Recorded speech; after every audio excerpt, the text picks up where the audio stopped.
As the thumbnail suggested, Pascal's wager goes like this. If you believe in God and you're correct, you receive eternal salvation. If you're incorrect, you lose very little. If you are an atheist and you're correct, you gain very little. And if you are incorrect, you go to hell. As Pascal put it, you receive eternal damnation. So Blaise Pascal, while he was known for his work in mathematics, eventually retired and started writing apologetics. And although he died at age 39 in 1662, his unfinished notes, or the Pensées, sorry if I mispronounced that, were later found and published, although he didn't finish them because he died from an ulcer. One of his most famous ideas, now called Pascal's wager, was originally used as an argument for theism, or Christian belief, and still comes up a lot today in conversations I have with theists, but I think it fails for a couple of reasons. So first things first, the wager is trying to establish that belief in God has a higher expected value than atheism, and so much so that it is actually referred to as superdominance, a term in mathematics in which two actions, A1 and A2, or two decisions, the worst possible condition or outcome from A1 is at least as good as the best possible from A2, and in at least one version of events or of the world that we can't see yet, that we can't predict the future, A1 is just strictly better than A2. We call this superdominance in mathematics. The wager is trying to assign this to theism, and specifically Christian belief, and in doing so, show that any rational person would accept this worldview. But I don't think superdominance is an applicable characteristic we can apply to the wager here of A1, which is theism.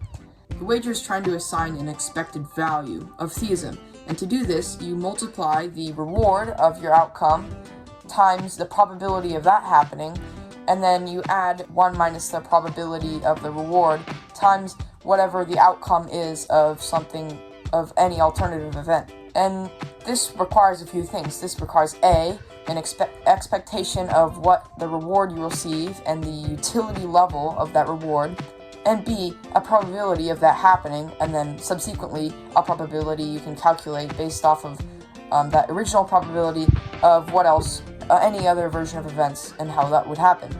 So I don't think we can do this, because how are we meant to assign a probability to God or God's existence, especially the Christian God? I'll get into the many gods objection later. How are we meant to do this? Isn't the Christian God supernatural, triomni, which is omnibenevolent, omniscient, and omnipotent? How are we meant to do this? He is not a physical being, as far as I know. So how can we take purely physical evidence, and even logical evidence, and how can we apply that to God? How can we apply that to the existence of God? How can we be swayed one way or another by things I experience in, if Christianity is true, things that God himself has assigned, and if Christianity is false, things that have come by chance? Like, how can we determine what the probability of a maker is? Like, one example, famous example, is Thales' watch. Often this is used to convey the sense that if we stumbled upon a watch in a forest or on a beach, we would immediately assume a creator. How could we assign a probability to that happening, of there being a creator? It was either created or it's not. There's clearly two possible outcomes, but it seems impossible to me to assign an outcome of a creator there, especially when this is the only example we have. The reason Thales' watch works and is often disputed against by atheists or agnostics is because we can try to infer that a creator was necessary for that watch to come about, especially on a beach, because we've seen other watches or other man-made things before. Have we ever seen a universe form before? Have we ever seen consciousness go into a being before? Or any other argument for the existence of a God, or specifically the Christian God? I don't think we can. We don't exist outside of this world, we exist inside of this world. And for that reason, any evidence for or against a God will be inherently biased and can't point either way. Pascal himself says in his Pensées, reason can decide nothing here. There's an infinite chaos which separates us. A game is being played in the extremity of this infinite distance where heads or tails will turn up. How can you come to a conclusion about what is possible without having nearly enough evidence to come to any conclusion, regardless of that specific one? Okay, assuming that Pascal is correct in that we can assign a probability to God, One common objection to the entire wager that would shut it down is assigning God a probability of 0. This would imply a logical contradiction. For example, one of the possible ways you could get to such a logical contradiction is the existence of evil, or the problem of evil for God. If you could infer from the logical argument of evil that the world that we experience today and the Christian idea of God, or any triomni God, logically are contradictory, we could assign a probability of 0 to God, and then the expected value of a probability of 0, even with an infinite reward, is still 0, and so the wager would just fail entirely. But I don't think we can. In the same way that I don't think we can assign a probability at all, I certainly think we can't assign a probability of 0, because in the same way that it often frustrates me how Christians say God works in mysterious ways, or any other such theodicy, like the theodicy of free will, or of a fallen world for human sins, or even tornadoes or tsunamis, I don't think we can't know the mind of the Creator. As Ben Shapiro often famously puts it, we cannot know the mind of God, for if we were, we would be like God, and be like God in His totality, and we are not. So either way, I don't think we can infer, definitely not a probability of 0 for God. So assuming this now, that we're going to grant Pascal that we can assign a probability to God somehow, and that we cannot assign a probability of 0 to God, now we come to a positive and finite probability to God. This gives us an expected value of infinity to belief in God, because Pascal does not see hell as a negative infinite utility outcome. He thinks that God will punish us justly, and he does not think that this will entail going to hell for eternity, or eternal levels of suffering, infinite levels of suffering. And therefore, if you do believe that there is at least a positive, finite probability of God's existence, that implies an infinite expected value of theism. Okay, let's just grant all of the other objections that I will make later in this video. And now what? Like, what am I supposed to do now? Okay, I think it is plausible that this argument works. I think it is reasonable that I should then believe in God. How do I go about doing this? Joe Fawley used an example of poison paradox. This was used in a different context, I believe, but he supposes that you are in some kind of future, and a man comes up to you, and he's a rich man, and he's pretty generous, and he says, I will give you $10 million, or an exorbitantly large amount of money. But here's the catch. I will only give you this $1 million if you also, I'm going to give you this poison, this vial of poison. The only way that I'll give you this $10 million is at midnight tonight if you truly believe you will take this poison. And trust me, I have a perfect mind-reading machine, and you know that he does. He shows you some proof that he does. And then he says that, okay, if you truly believe that you are going to take this poison at midnight tonight, I'll give you the $10 million, and then I'll tell you that you don't have to, and you won't have to take this poison. Would you take that bet? Would you be able to do that? I don't think you would. Even if you tried all your hardest. Often the issues that people pose, the objections that people pose to the wager here, is like, okay, try to believe that Australia doesn't exist. But I think that misses out on an important aspect, which is time. Over enough time, how Pascal puts it, is eventually indoctrinating yourself, often has a negative connotation, but positive here, indoctrinating yourself into Christianity, going through the traditions, going through the motions, faking it until you make it, if you will, and eventually coming to the point where your faith has actually become something real.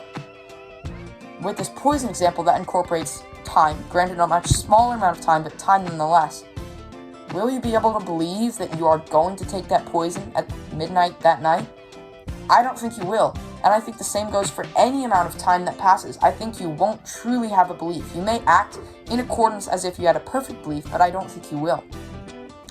And also, I think this comes with the objection that would the Christian God, or any God for that matter, reward you the same or at all for a belief that is purely pragmatic, purely self-beneficial, and not based off of any evidential reasoning or even just faith?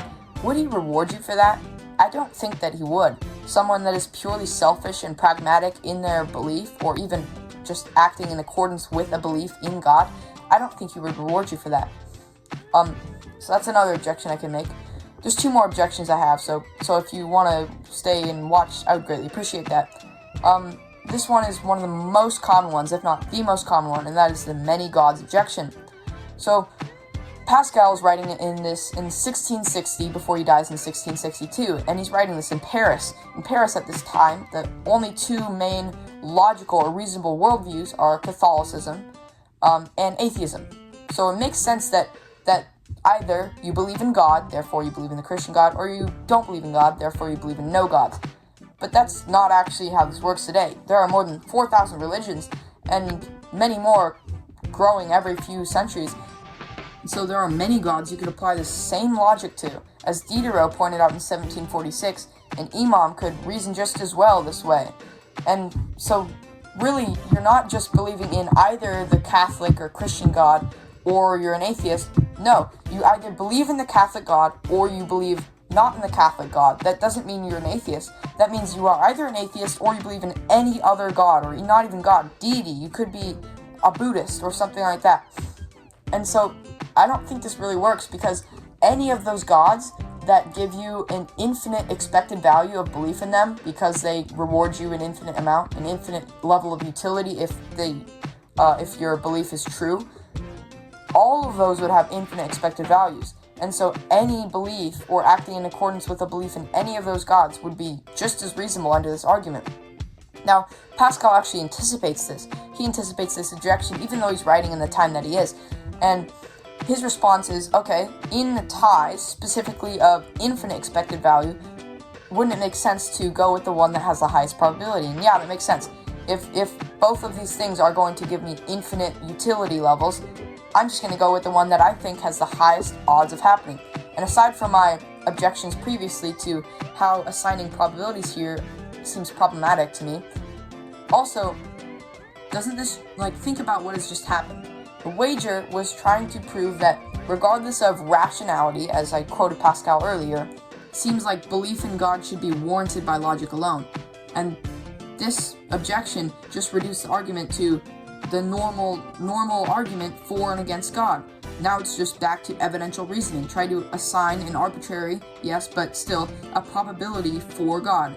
And so now we're back to just an evidential view of the world, not, oh, I should believe in God because it lends infinite expected value, therefore, I guess I keep going with my belief. So now, the thing that this does is it reduces the argument for belief in God to an argument that you should continue believing in God if you already ruled out all of the other world religions and you are currently on the brink between faith and Christianity, or specifically Catholicism in this case. But any brink between religion and atheism doesn't work. Brink between a specific religion and atheism, yes, that's when this would be useful, is because that atheism doesn't seem to lend very much expected value versus belief in any religion would. And so that's what that objection essentially does, is it reduces it from an argument for belief in God to an argument to stay believing in some kind of God, which kind of defeats the purpose of the entire wager. And my last objection to Pascal's wager is something a bit more complex, but also definitely widely used. So Pascal has a kind of sneaky third premise right here, right? First premise, he lays out the possible belief systems in God. And second premise, he shows that you should follow your rationality to come to a conclusion. Third premise, he says your rationality should lead you to a conclusion based on the highest expected value. Therefore, if something is an infinite expected value, it seems self-evident that you should act in that way. But one way that you can refute this, and that I'm offering this objection, is called the St. Petersburg paradox. So this proves, or is attempting to prove, that acting in accordance with infinite expected values, or the highest expected value, seems to go against our intuitions. So how this goes is you go to a casino.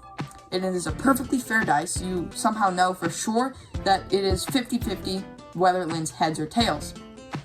It costs some set amount to enter, and the pot starts out at $2.